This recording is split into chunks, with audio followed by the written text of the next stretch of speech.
Moi, je crois que quand on est dans la présence de Dieu, on se sent bien. On est bien là, non? Amen. On est bien parce que vous savez pourquoi? Parce que le Saint-Esprit est là. Et comme je dis tout à l'heure, je crois que je recevais ces paroles pendant que j'étais dans la prière ici. Dieu veut changer des vies. Dieu veut transformer nos mentalités. Et pour cela, il y a... Est-ce qu'on doit faire des choses pour Dieu? Oui. On doit juste dire, Seigneur, agis. Et reconnaître qu'on a besoin de changer, c'est une victoire. Amen. Quand on ne veut pas changer, Dieu ne peut pas faire. Comment pouvons-nous apprendre à quelqu'un qui connaît déjà tout? Moi je sais. Vous savez les je sais. Je sais moi. Moi je sais. Mais écoute-moi, quand tu commences à dire je sais, c'est que tu sais rien. Commence déjà à dire Seigneur, parle-moi. Amen. Parce que celui qui sait tout, c'est Dieu. D'accord?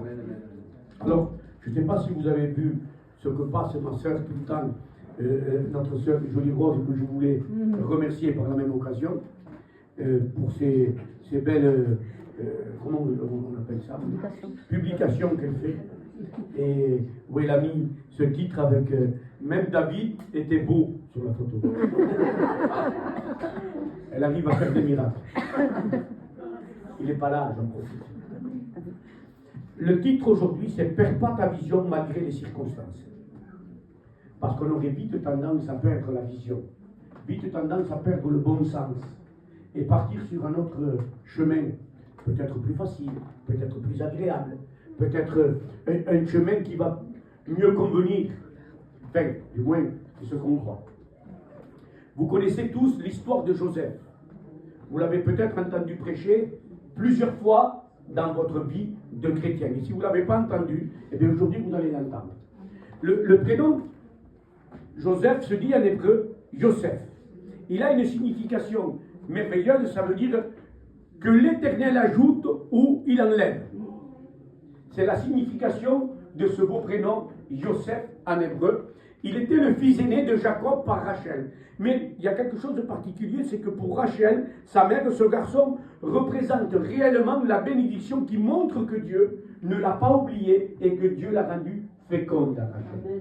C'était donc le premier fils de Rachel. Elle a eu un autre fils après qui s'appelait Benjamin, qui est en hébreu Benjamin, et je crois que ce prénom il est très bon. Vous n'êtes pas d'accord? Benjamin, et après j'ai un deuxième prénom, Frédéric. Mais Benjamin, il est vraiment beau. Et vous savez ce que ça veut dire, Benjamin? Ça veut dire fils de ma droite ou fils de félicité. D'accord? Mais on ne parlera pas de Benjamin aujourd'hui. On va parler de l'histoire de Joseph. Et ma première lecture, c'est dans le livre de Genèse, Genèse 37, verset 2. Et on va rester dans la Genèse quasiment toute cette prédication. Aujourd'hui, ma prédication, je m'excuserai, elle va être un peu plus longue que d'habitude, parce que c'est un message que je ne peux pas apporter en 2 fois. Donc je suis obligé de vous l'apporter. Tout ce que j'ai, je vais vous le donner par la grâce de Dieu. Mais avant de lire le verset, je vais prier pour que le Seigneur encore me conduise et que ce que je vais apporter puisse bien sûr nous encourager, nous fortifier et nous faire ensemble aller plus loin. Amen. Amen. Saint-Esprit, tu es le roi ici. Saint-Esprit, tu es celui qui commande. Nous sommes tes rachetés et le sang de Jésus nous a lavés. Et parce que je crois que Dieu est là, parce que je crois que tu vis en nous, parce que je crois que le Saint-Esprit est présent dans ce lieu. Seigneur, je crois également qu'il va y avoir des miracles, des prodiges, des guérisons et des changements de vie, parce que tu n'as pas changé. Tu es le même hier, aujourd'hui et éternellement. Aujourd'hui, tu as choisi, Seigneur, que ce soit moi qui apporte ta parole. Merci pour cet honneur que tu me fais, mon Seigneur et mon Dieu. Mais je te prie maintenant pour que chaque personne qui est ici, Seigneur, puisse réceptionner le mot que tu as pour eux. Au nom de Jésus-Christ. Et que tout blocage, tout empêchement, tout ce qui voudrait empêcher les gens, Seigneur mon Dieu, de recevoir ta parole, tout cela soit ôté maintenant au nom de Jésus-Christ. Toute incrédulité, toute mauvaise pensée soit ôtée de ce lieu au nom de Jésus. Et que le Saint-Esprit se sente maître et Seigneur de tous les cœurs ici. Merci Père, et à toi soit la gloire au nom de Jésus. Amen. Donc je lis Genèse 37, verset 2 jusqu'au verset 5. Voici la postérité de Jacob. Joseph, âgé de 17 ans, faisait paître le troupeau avec ses frères. Cet enfant était auprès des fils de Bila et des fils de Zilba, femme de son père. Et Joseph rapportait à leur père leurs mauvais propos. Israël, qui est Jacob, Israël aimait Joseph plus que tous ses autres fils, parce qu'il avait eu dans sa vieillesse. Il lui fit une tunique de plusieurs couleurs. Retenez bien ça. Hein. Ses frères virent que le père l'aimait plus que tous, et ils le prirent en haine. Ils ne pouvaient lui parler en amitié. Joseph eut un songe, et il le raconta à ses frères, qui le haïrent encore davantage. Amen. On dit Amen à la parole de Dieu. Intimité et vision sont plus ou moins la première chose que j'ai vue. Jacob, dans cette histoire, vient représenter Dieu. Vous comprenez? Jacob, Israël, qui est Israël, vient représenter Dieu et il vient apporter à son fils Joseph une robe de plusieurs couleurs. Cette robe a plusieurs significations, nous en parlerons tout à l'heure, mais la première chose que j'aimerais vraiment vous faire comprendre, peut-être que ça vous l'avez peut-être pas entendu de cette manière déjà, mais ce que je vais moi retenir en premier, c'est que Joseph avait une intimité particulière avec son frère, différente des autres frères, des autres gens de la famille. Lui, Joseph, avait une intimité particulière à tel point que le père faisait même une préférence avec ce fils. Il avait une intimité plus proche que les autres. Vous comprenez ça? Il est important, si je peux me permettre de vous dire, d'avoir une communion et une intimité profonde avec Dieu. Amen. Il est important que les gens puissent dire, mais dis donc, lui, il a elle ou lui, il a une intimité différente que moi. J'aimerais bien être comme lui. Amen. J'aimerais bien être comme lui. Vous savez que Dieu aime la différence. Est-ce que vous croyez que Dieu aime la différence? Parce que Dieu, en donnant à Jacob plutôt, en donnant cette robe à Joseph, est venu marquer quelque chose. Et moi, je crois que Dieu aime la différence. Et ce qu'il voulait montrer en donnant cette robe qui représente la vision réelle de Dieu, c'est que Dieu a une vision pour le monde international. Mais particulièrement, vous savez pour qui? Pour vous, l'Église. Dieu veut montrer à travers cette robe que la vision de Dieu, elle est internationale. J'aimerais bien qu'on dise ça. Et que la vision de Dieu est internationale. Il ne faut pas qu'il y ait, tout simplement, l'appel de l'Église ne doit pas être limité par des barrières de couleur. Vous comprenez? Et malheureusement, dans certaines églises, il y a des barrières de couleur. Avec Dieu, par le Saint-Esprit, il ne doit pas y avoir de barrières de couleur. Mais je vais aller un peu plus loin. Pas de barrières de culture non plus. Vous comprenez? Ça, c'est aussi... C'est pas l'Église de Dieu. Il ne doit même pas avoir des barrières de façon de faire. Toi, tu as ta façon, moi j'ai la mienne. Mais l'objectif, c'est le même. Amen. Sauver les âmes. Amen. Et ça, c'est des barrières qui sont rentrées dans les églises. Et ces barrières, à travers cette image, j'aimerais aujourd'hui les balayer au nom de Jésus. Amen. Dieu aime être le Dieu de tous. Est-ce que vous êtes d'accord avec ça? Amen. Alors dites Amen. Amen. Dieu aime être le Dieu de tous. Amen. Amen. Et cela nous le prouve aussi dans ce texte qui est Acte 1, verset 8. Vous le connaissez, mais vous recevrez une puissance, le Saint-Esprit survenant sur vous, et vous serez mes témoins à Jérusalem, qu'à Jérusalem, et que c'est tout. Et que à Pau, et qu'à l'église Huile-Détigny. Non, à Jérusalem, dans toute la Judée, dans la Samarie, écoutez bien, et jusqu'aux extrémités de la terre. Et moi, je vois là le cœur de Dieu.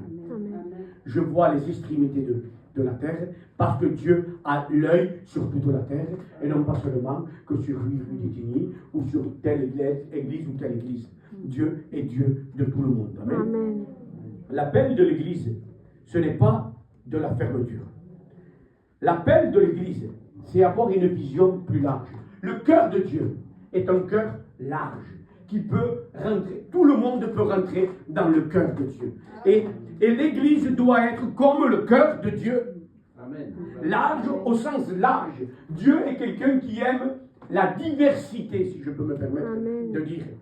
La révélation, alors, j'ai ce point à dire aussi. Joseph avait une intimité avec son père. Et quand on a une intimité avec le père, au lieu de se rétrécir, on s'élargit.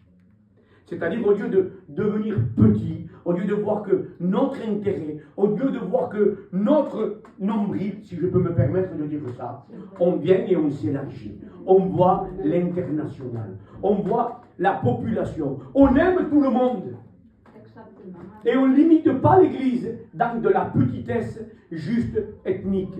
Est-ce que vous comprenez ça? Amen. La véritable intimité avec Dieu, j'ai écrit ici, élargit notre champ de vision et ne le rétrécit pas. Amen. La révélation et la vision, Joseph reçoit une révélation, une vision particulière, vous êtes d'accord, différente des autres frères. Et cela, malheureusement, va créer dans le cœur de ses frères une colère et une haine contre lui. C'est quand même terrible. Vous êtes d'accord que c'est terrible? Joseph reçoit une révélation et la haine de ses frères se lève contre lui à tel point qu'ils arrivent à le détester. Et je tiens à vous dire que c'est quand même une histoire quand même assez compliquée. C'est quand même difficile d'être détesté, même pour une bonne cause.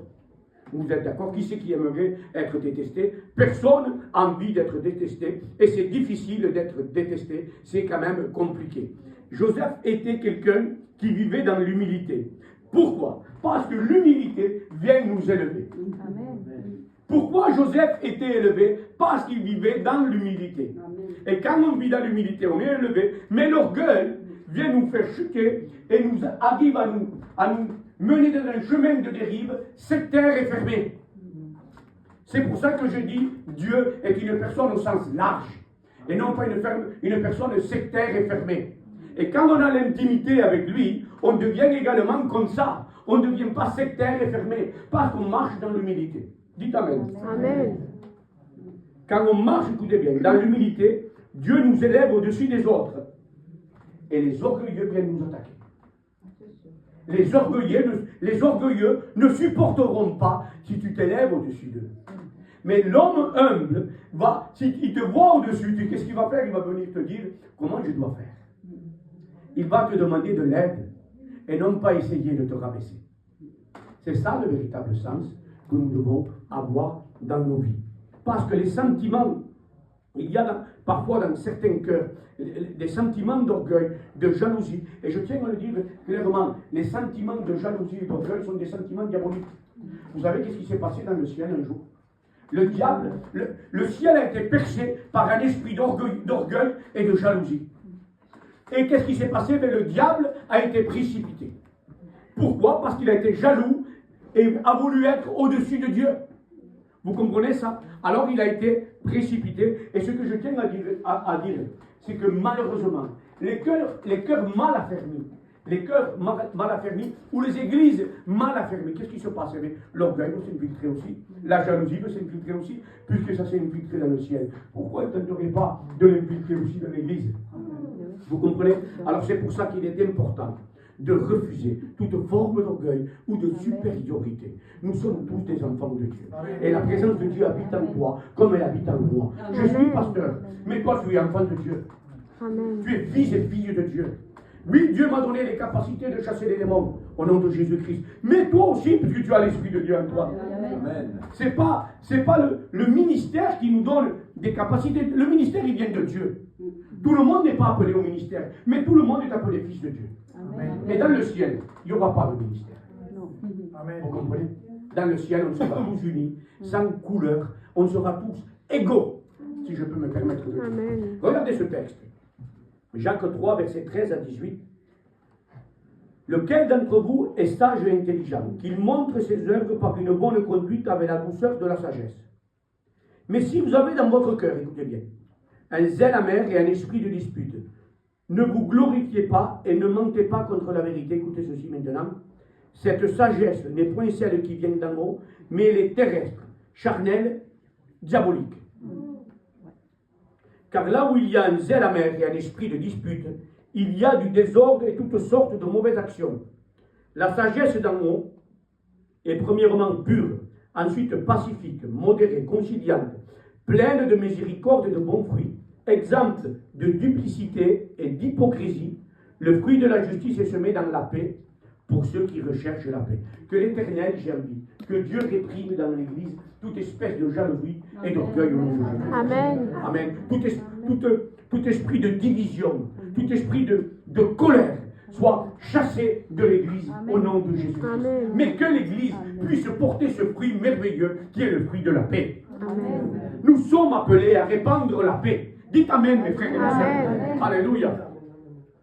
Joseph, lui, était un homme rempli d'amour. Et je lis un texte dans 1 Samuel 37, versets 13 à 14. Israël, qui est Jacob, d'accord, dit à Joseph, tes frères ne font-ils pas paître le troupeau à Sichem? Viens, je veux t'envoyer vers eux. Et il répondit, Joseph répondit, me voici.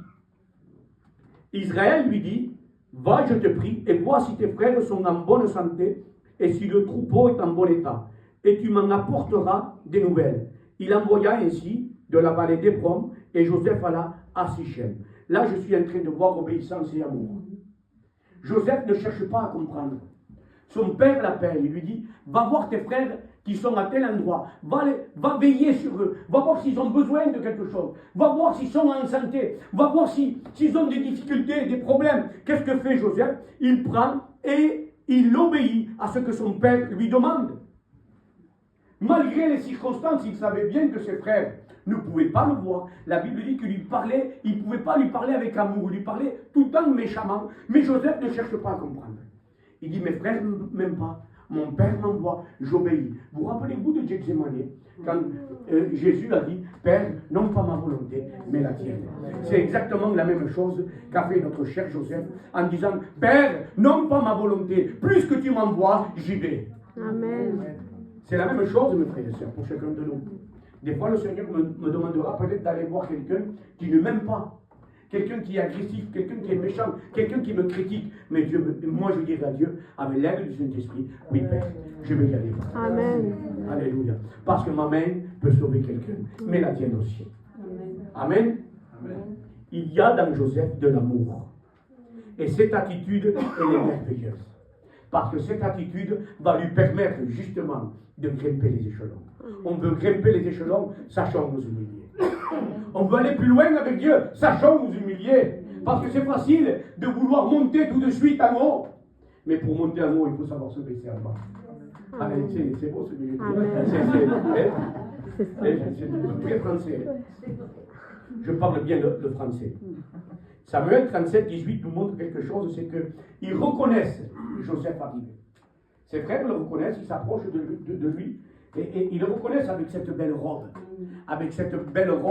de couleur qui représente la vision de Dieu. Cette robe représente la vision de Dieu pour vous, pour moi. Amen. Ils le voient et là, ils sont très gentils, ils commencent à comploter contre lui, comment le faire mourir. Ils sont super, ils sont terribles les frères à Joseph. Vous imaginez? Tu t'approches de ton frère, tu t'approches de ta soeur, et là, ils commencent à comploter comment te zigouiller, excusez-moi l'expression. Alors Dieu nous appelle à quoi? Je vais vous parler clairement. J'ai marqué ici, prudence. Prudence. Parce qu'ils veulent carrément le tuer. Vous savez, l'amour ne nous empêche pas d'être prudents. Bien au contraire.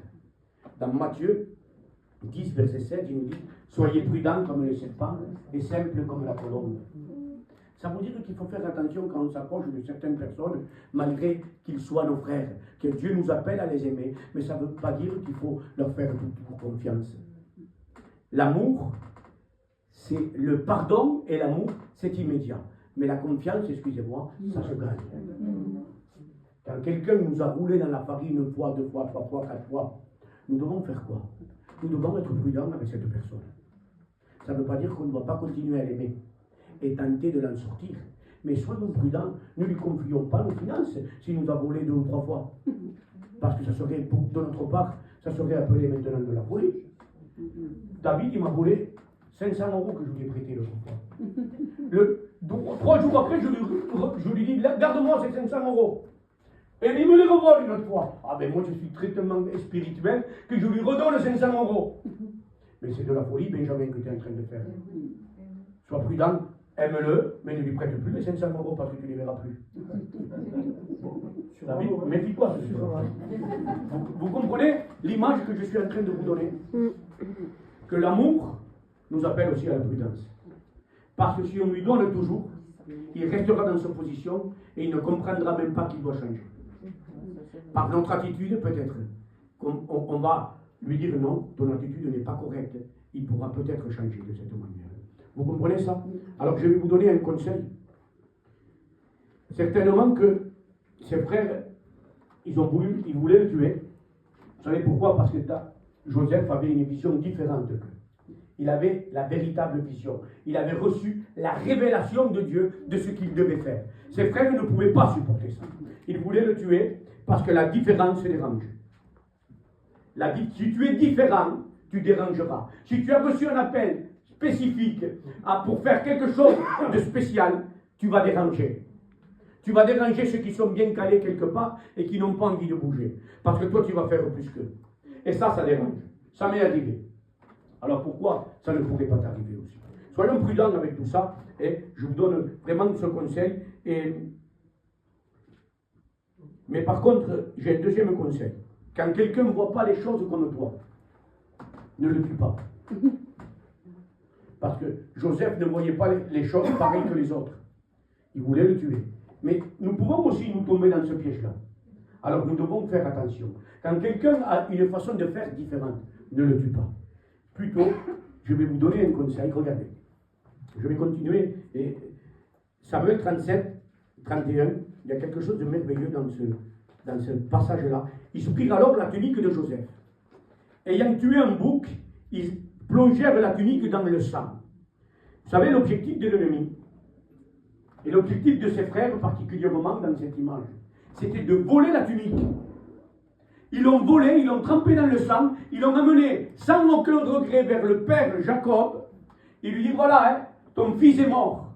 Mais vous imaginez, ils n'avaient même pas de honte de faire souffrir leur propre père. Ils n'ont même pas de remords, ces gens-là. Quand ils ont décidé de dire, on fait comme ça, lui, il n'est pas pareil que nous, on le tue, et même si on fait souffrir notre père, c'est pas grave. Mais, vous savez qu'est-ce que dit la Bible dans Jean 10, que l'ennemi vient dérober, égorger et détruire. Tu as reçu un cadeau de Dieu. Tu as reçu un appel de Dieu. L'ennemi veut quoi? L'ennemi veut te le voler, te l'enlever. Et les frères qui n'ont pas compris veulent faire la même chose. Comme les frères à Joseph. Ils ont eu la même attitude que l'ennemi a. L'ennemi vient voler, égorger, détruire. Les frères de Joseph ont la même attitude. Et nous retrouvons malheureusement ça dans les églises. Il faut se parler clairement. Ce n'est pas la peine je ne vais pas vous jouer un coup de violon là.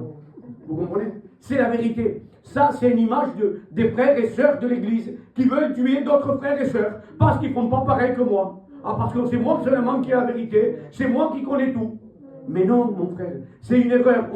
Il y a vraiment une erreur et il faut dévoiler ces erreurs-là. Parce que eux, ils ont une vision limitée et fermée. Certains seront fermés contre la délivrance. D'autres seront contre les dons. D'autres seront contre ça, contre ça, contre ça, contre ça. Et au bout du compte, il n'y a qu'eux qui ont raison. Qui c'est qui a raison? Dieu. Exactement. Même nous, on n'a pas toute la raison. Personne n'a toute la raison. Jésus a dit, je suis la vérité. Nous ne pouvons pas nous vanter de dire que nous sommes la vérité. Il est la vérité. Amen. Vous êtes d'accord? Amen. Alors quand quelqu'un ne fait pas comme toi, ne cherche pas à le tuer, mais je vais vous donner un conseil. Cherchons à le comprendre. Mon frère David, qui est aujourd'hui ici installé, je suis content, il a une vision différente que moi. Qu'est-ce que je vais faire? Je vais m'approcher de lui. Je vais lui dire, explique-moi mon frère, ton appel. Et à ce moment-là, ça c'est l'humilité.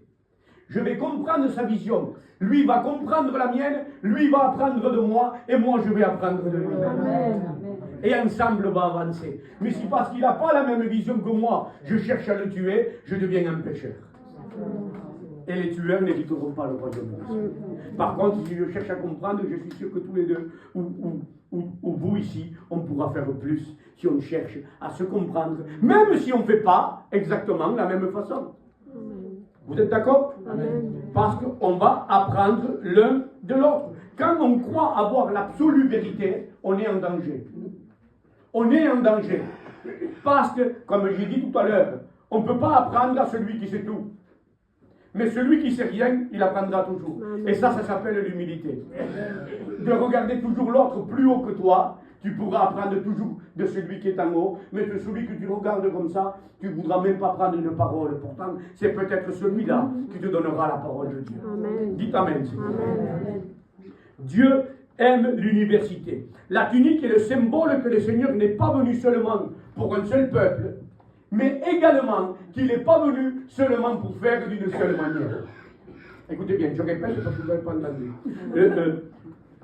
Le Seigneur est venu sur cette terre à travers cette tunique multicolore. Il nous montre qu'il est venu pour tous les peuples. Amen.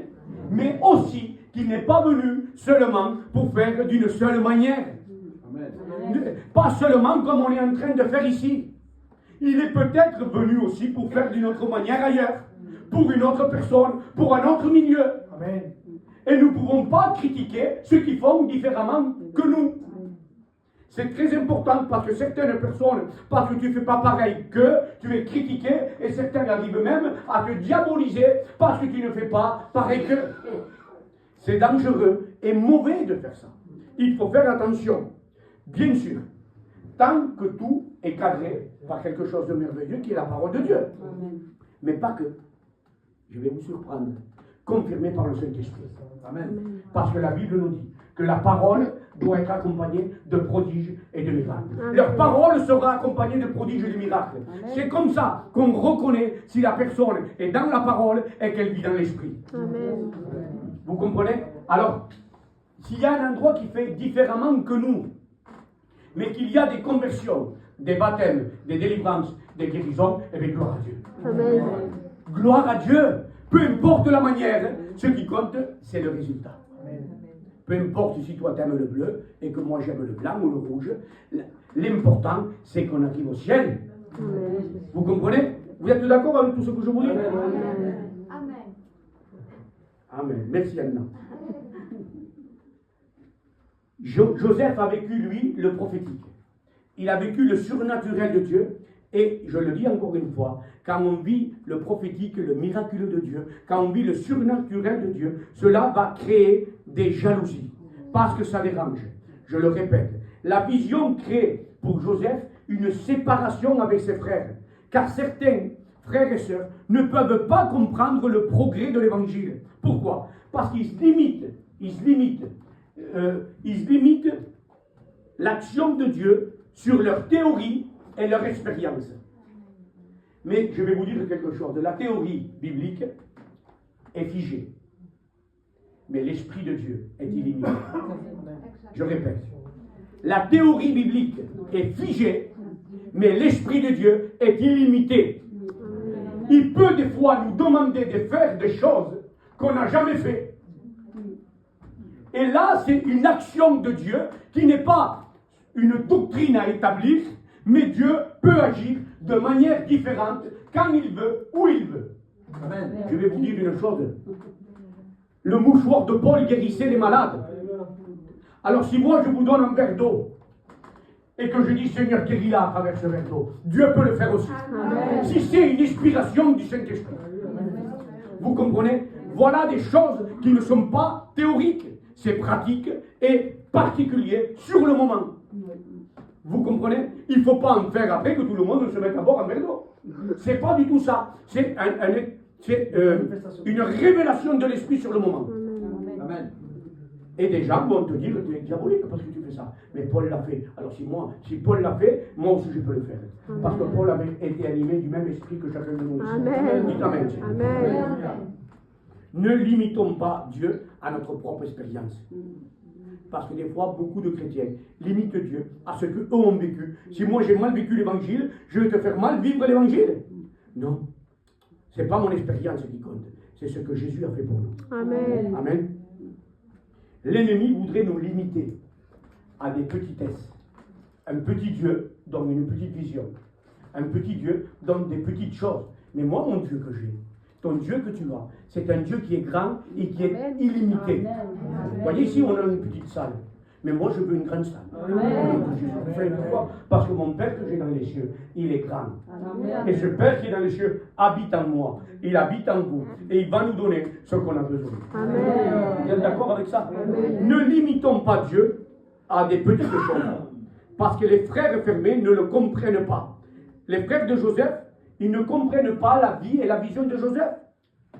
Ils voient en lui un concurrent, un ennemi. Un peu comme les pharisiens en Jésus. Où Jésus voyait l'ouverture, où Jésus voyait la repentance, où Jésus voyait la reconstruction, les pharisiens voyaient la mort. Quand cette petite femme qui a péché et qui était jetée par terre, où les pharisiens voyaient un caillou, Jésus a dit, je ne te condamne pas. Où les hommes religieux voient une pierre, Jésus voit la délivrance. Amen. Vous comprenez ça? Vous êtes d'accord avec ça? Où les hommes religieux viennent être en chaîne et ils voient cet homme lié, touché par des démons, une légion de démons, il a enchaîné, où les hommes voyaient un homme enchaîné dans les sépulcres, Jésus a dit, va vers ta famille et sauve-les. Et il a été libéré par la puissance de Dieu. Amen. L'homme est fermé. Jésus ouvre les portes. Il a même dit, je suis la porte. Il n'a pas dit la porte est fermée. Il a dit la porte est ouverte. Tous ceux qui rentreront par moi auront la vie éternelle. Alléluia. Et c'est à ceux que vous êtes appelés, mes amis, à recevoir la vie. Et pas une petite vie, une vie avec abondance. Alléluia. C'est cette vie que Jésus veut répandre aujourd'hui dans ton cœur. Amen. Alors, il y a quelque chose de terrible. Dans 1 Samuel 37, 25, ils se prennent Joseph et ils le mettent dans une citerne, dans un trou. Et vous savez qu'est-ce qu'ils font aussitôt après, les frères de Joseph? Ils s'installent et ils font un pique-nique. Vous le lirez dans 1 Samuel 37, verset 25.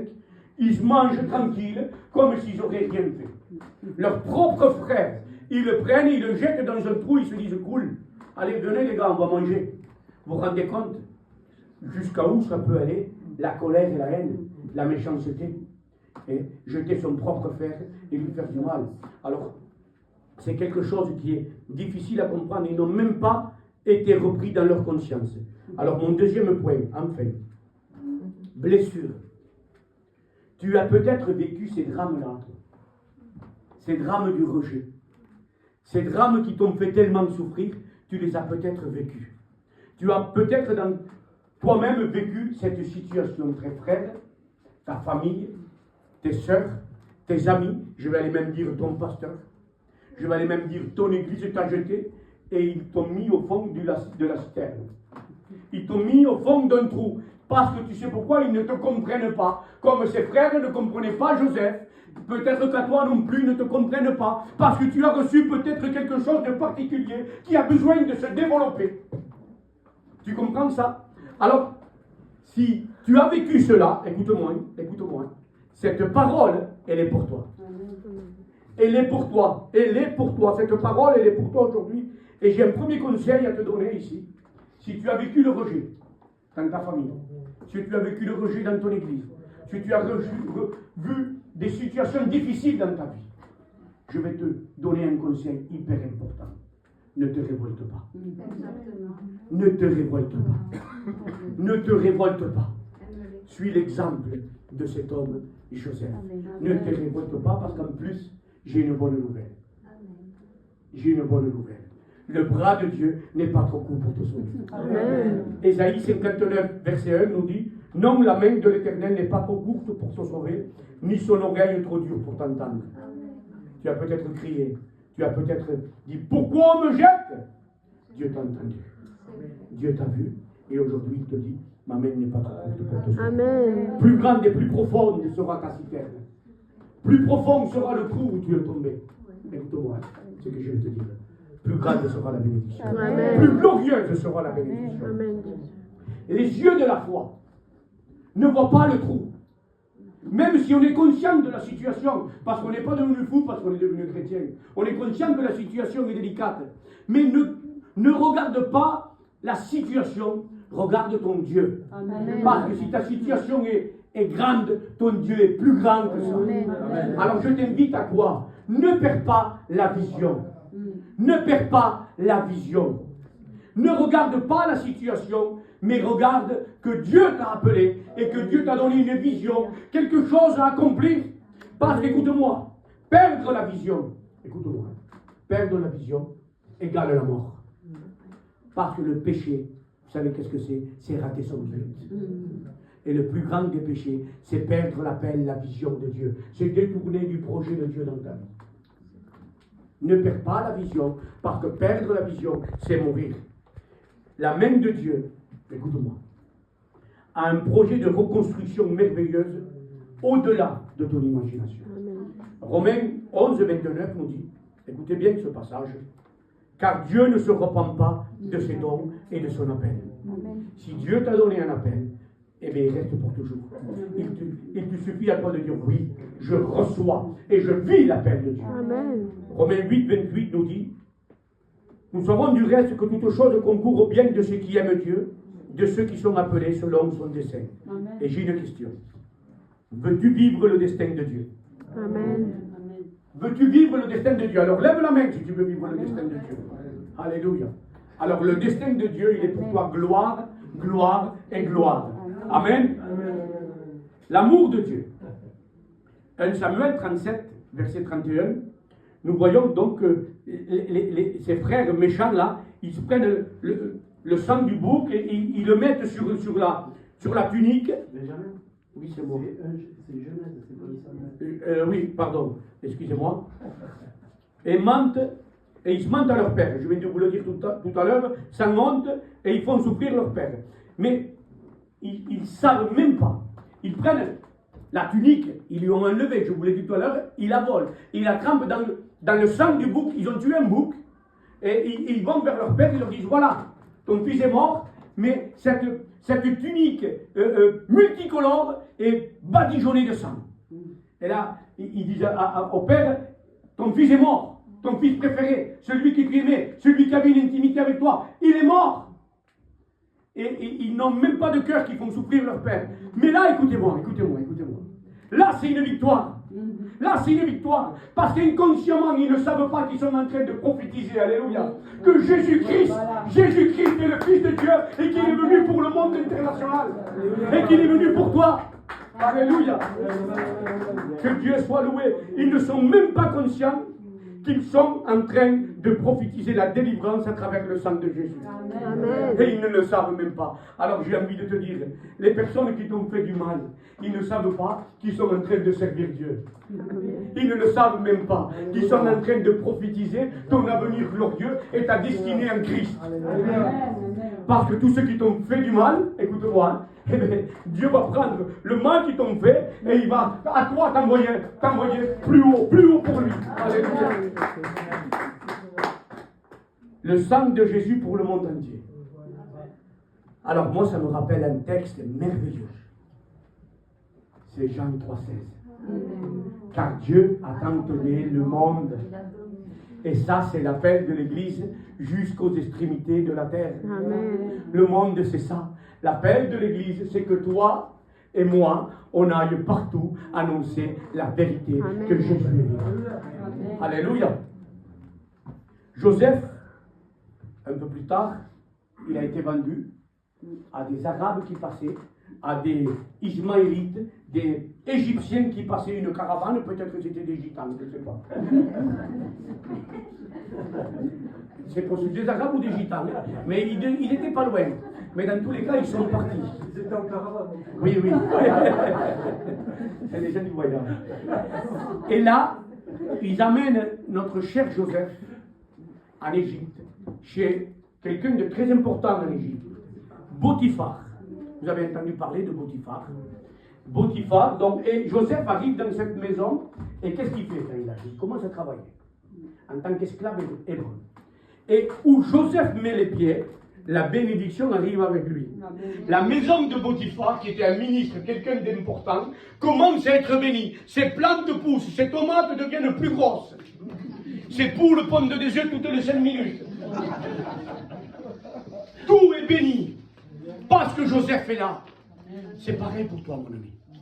C'est pareil pour toi, ma soeur. Si tu as le Saint-Esprit en toi, ce que tu toucheras sera béni. Amen. Il y a quelques temps de ça, Dieu me disait, je vendais des chiens, j'ai fait quelques portées, mais si tu fais des chiens, tu vas être béni. Amen. Dieu me disait. Si tu fais, si tu travailles à Intermarché, ça va être béni. Où c'est que tu seras, tu béniras. Parce que Dieu est avec toi. Et où tu es, tu bénis les autres. Potiphar, qui était un inconverti, qui était un païen, eh bien, la maison de Potiphar était bénie par Joseph. Vous vous rendez compte jusqu'à où Dieu peut faire? Et Dieu veut le faire pour toi. Amen. Amen. Mais la situation a un peu tourné. Joseph, on est venu le tenter. La femme de Potiphar était un mauvais esprit, un démon qui est venu le tenter pour le faire pécher. Mais notre ami Joseph a voulu rester droit. Il n'a pas voulu se détourner de ce que Dieu lui montrait. Il a refusé de pécher avec cette femme. Alors, qu'est-ce qui s'est passé? Je vais vous expliquer. Alors, j'ai envie de vous dire quelque chose avant. N'acceptons pas le compromis. Refusons le compromis. Joseph a refusé le compromis alors qu'il aurait pu le faire, ni vu ni connu. Mais il savait que l'œil de Dieu était sur lui. Amen. Alors je te donne un conseil. Refuse le compromis. Si, pour les jeunes filles ou les jeunes garçons qui sont là, si tu dois te marier avec quelqu'un, marie-toi avec quelqu'un qui connaît Dieu. Ne te marie pas avec quelqu'un qui ne connaît pas Dieu. Parce que je te dis, refuse le compromis. Amen. Si tu as un contrat intéressant où tu vas gagner un peu plus d'argent, mais que tu dois effectivement mentir un peu, refuse le compromis. Amen. Refuse au nom de Jésus-Christ le compromis. Amen. Ah, ça te mènera pas peut-être où il faut. Parce que notre cher Joseph a fini en prison parce qu'il a refusé le compromis. Parce que cette femme est inspirée d'un démon. Joseph a fini en tôle, en prison, pendant des années. Dieu, oui, l'a béni en prison, c'est vrai. Mais je vais te dire pourquoi Dieu a permis que Joseph soit en prison. Peut-être que tu te dis, Joseph, il a dû se poser des questions en prison. Comment ça se fait, Seigneur? J'ai pas voulu pécher. J'aurais pu, excusez-moi l'expression, coucher avec cette femme et pécher et rester tranquille à la maison de Potiphar. J'ai refusé le péché, Seigneur. Pourquoi je me retrouve dans cette situation? Et tu peux perdre patience à ce moment-là. Joseph ne l'a pas fait. Il est resté fidèle à ce que Dieu lui avait demandé. Reste fidèle à ce que Dieu a demandé. Amen. Reste fidèle, mon frère. Reste fidèle au nom de Jésus-Christ. Et tu sais ce qui va se passer? C'est que la prison est devenue un tremplin. Au lieu que la prison le tue, la prison l'a fait devenir plus grande. Parce que Dieu ne voulait pas pour Joseph seulement qu'il soit l'intendant d'une maison, mais qu'il soit l'intendant du pays. Amen. Ce que Dieu veut pour toi, ce n'est pas une petite chose, juste que tu t'occupes d'une maison, mais que tu sois roi et reine, parce que tu fais partie du royaume de Dieu. Amen. Tu comprends? Voilà pourquoi certaines situations, des fois, te font descendre, mais elles te font descendre, parce que si tu l'utilises dans l'obéissance, tu vas rebondir plus haut. Tu veux réussir? Qui c'est qui veut réussir ici? Amen. Vous voulez tous réussir? Alors je vais vous lire un texte, parce que vous êtes gentils. Josué 1, verset 7 à 9. Fortifie-toi seulement et aie bon courage, en agissant fidèlement selon toute la loi que Moïse, mon serviteur, t'a prescrite. Ne t'en détourne ni à droite ni à gauche, afin de réussir dans tout ce que tu entreprendras. Que ce livre de la loi ne s'éloigne point de ta bouche, médite-le jour et nuit, pour agir fidèlement selon tout ce qui est écrit, car c'est alors que tu auras du succès dans tes entreprises, c'est alors que tu réussiras. Ne t'ai-je pas donné cet ordre? Écoutez bien cette parole. Fortifie-toi et prends courage, ne t'effraie point, ne t'épouvante point, car l'Éternel ton Dieu est avec toi dans tout ce que tu entreprendras. Dites Amen. Alléluia. La prison, ta situation, devient un tremplin de victoire pour toi. Genèse 41, verset 37 à 40. Et Pharaon dit à ses serviteurs, trouverions-nous un homme comme celui-ci, il est question de Joseph, ayant en lui l'esprit de Dieu? Et Pharaon dit à Joseph, puisque Dieu t'a fait connaître toutes ces choses, il n'y a personne qui soit aussi intelligent et aussi sage que toi. Écoute bien, je t'établis sur ma maison, et tout mon peuple obéira à tes ordres, le trône seul m'élèvera au-dessus de toi. Amen. Quand Dieu appelle quelqu'un, Dieu l'appelle et le met au-dessus. Quand quelqu'un cherche l'amour, quand quelqu'un veut marcher dans l'humilité, Dieu l'élève au-dessus. Amen. Alléluia. Alors, il y a un grand tournant après qui se fait. Et j'ai une question à vous poser. Alors, vous pouvez répondre à Dieu. Et aujourd'hui, je vais vous dire quelque chose. Qui c'est qui t'a fait du mal? Prenez quelques secondes. Exceptionnellement, nous avons le droit de nous rappeler de qui t'a fait du mal. Rappelle-toi des personnes qui t'ont brisé.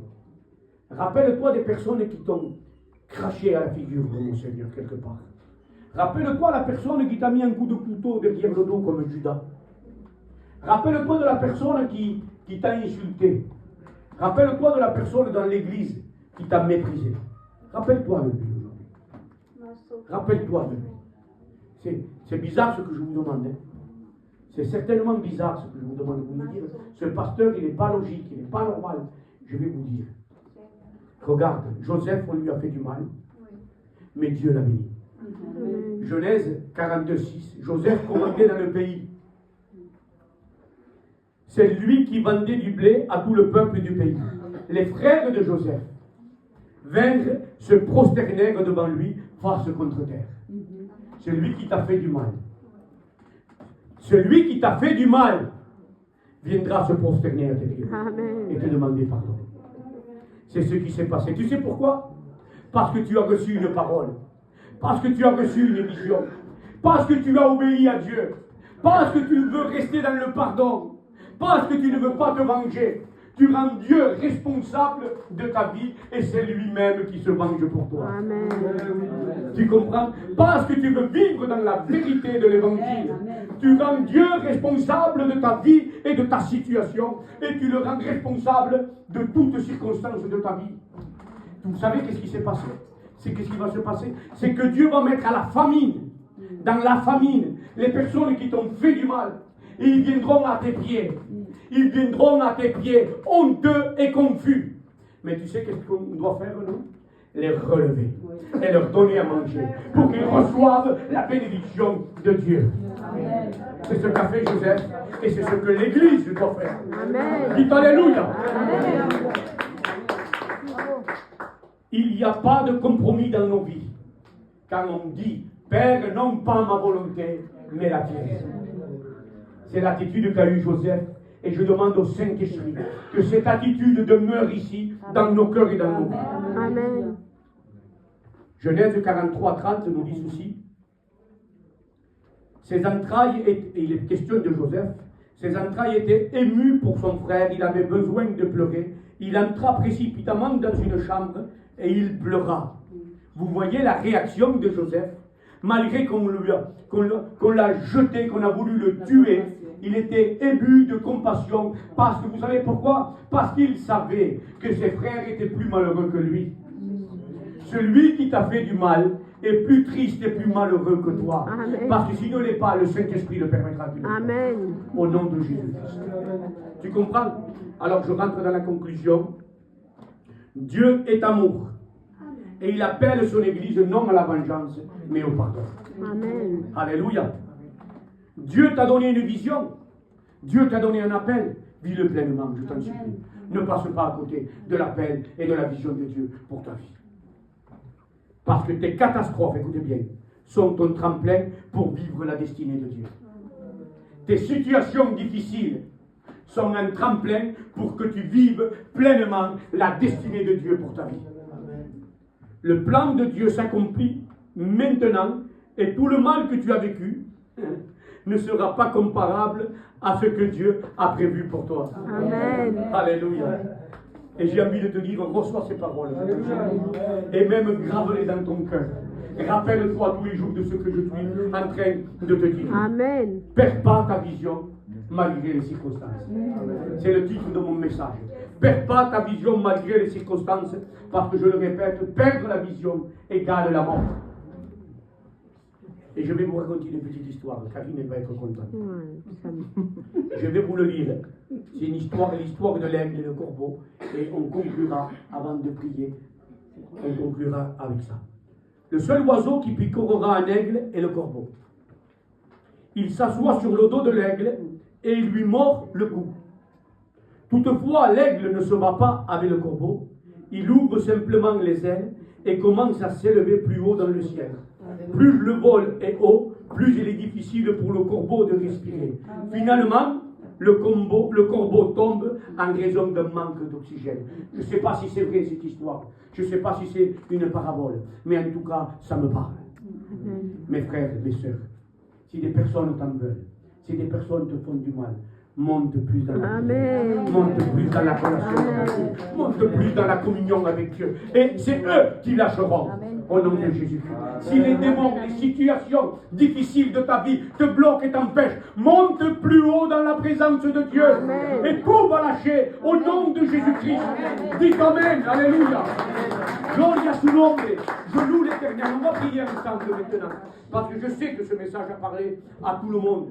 Il m'a parlé à moi, il t'a parlé à toi, je le sais. Je ne suis pas là pour faire des sentiments, je suis là pour vous dire la vérité. La parole de Dieu est une vérité. Et aujourd'hui, prenez ce message comme prophétique pour vos vies. Amen. Au nom de Jésus-Christ. Père, je te loue, je te rends grâce, parce que ta parole est une épée. Ta parole est une lampe. Elle vient éclairer nos vies. Et aujourd'hui, Seigneur mon Dieu Père, j'aimerais prier premièrement pour ma vie. Seigneur, quand il y a une situation difficile, Seigneur, que je puisse, au lieu de me décourager, au lieu de baisser les bras, que je puisse monter plus dans la communion avec toi. Amen. Seigneur, afin que les situations délicates et difficiles de ma vie lâchent prise. Au nom de Jésus-Christ, je prie maintenant, Seigneur, pour toutes ces personnes qui me font du mal, pour toutes ces personnes qui m'ont fait du mal. Je prie, Seigneur, que tu les rattrapes au nom de Jésus-Christ et qu'ils viennent à la repentance, qu'ils soient honteux et confus, mais qu'ils viennent à toi, au nom de Jésus-Christ, Père éternel. Seigneur, je prie maintenant pour mes frères et sœurs qui sont ici. C'est particulièrement que je prie pour ceux qui sont blessés par l'Église, pour ceux qui sont blessés par des frères, pour ceux qui sont blessés par la famille. Seigneur, je te demande une restauration complète, afin que cette Église qui est ici, mes frères et qui sont là, puissent rentrer dans l'appel que tu leur as fait. Et tous ceux qui viennent bloquer les appels de mes frères, les appels de mes sœurs, soient aujourd'hui détrônés au nom de Jésus-Christ. Toute puissance de ténèbres, tous ceux qui viennent faire du mal à l'Église, Seigneur, soient arrêtés au nom de Jésus-Christ, particulièrement pour moi, pour mes frères et sœurs qui sont là, pour qu'ils puissent vivre pleinement leur appel. Alors c'est pour ça, Père, je les bénis au nom de Jésus de Nazareth. Merci, Père, pour ces moments, que cette parole puisse rester et poursuivre les gens au nom de Jésus. Mon âme loue l'Éternel au nom de Jésus. Amen.